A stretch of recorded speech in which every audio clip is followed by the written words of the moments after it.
Ici Monsieur Jeu pour une autre capsule de jeu gym.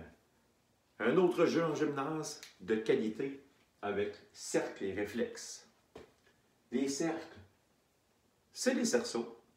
On en place quelques-uns dans le gymnase avec à l'intérieur des poches. On a aussi nos lignes de fond qui sont pertinentes pour ce jeu. Donc, c'est les lignes limites. Ça appartient aux deux équipes et il faut traverser ces lignes sans être touché par le joueur adverse.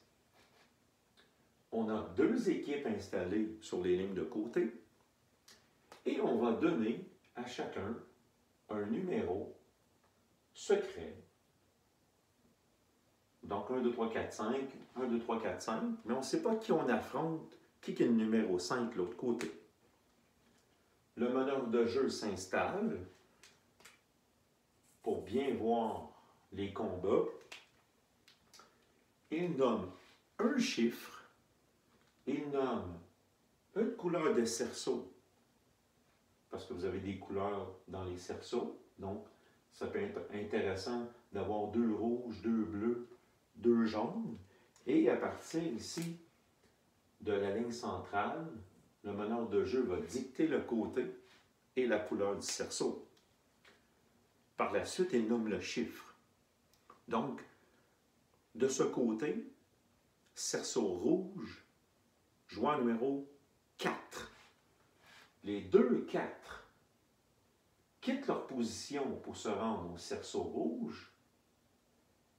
Pour prendre la poche, le premier qui est le plus rapide à prendre la poche et sortir soit d'un côté ou de l'autre dans les lignes de fond, sans être touché par le joueur adverse. Alors, la plupart du temps, les joueurs vont arriver quasi en même temps et ce n'est pas une bonne idée de prendre la poche tout de suite car le pourcentage d'être touché est élevé. Alors, il va y avoir un combat dans lequel les deux joueurs s'affrontent et ils doivent être face à face et donc ils doivent être en mouvement autour du cerceau et feinter de le prendre ou le prendre et partir à courir d'un côté, peut feinter pour revenir dans l'autre ou carrément aller d'un coup traverser la zone de la ligne de fond. La ligne de fond appartient aux deux équipes. S'il traverse avant d'être touché, il revient avec la poche pour montrer qu'il a gagné sa manche. S'il est touché avant, il donne la poche à l'adversaire et ça prouve que c'est lui qui a gagné.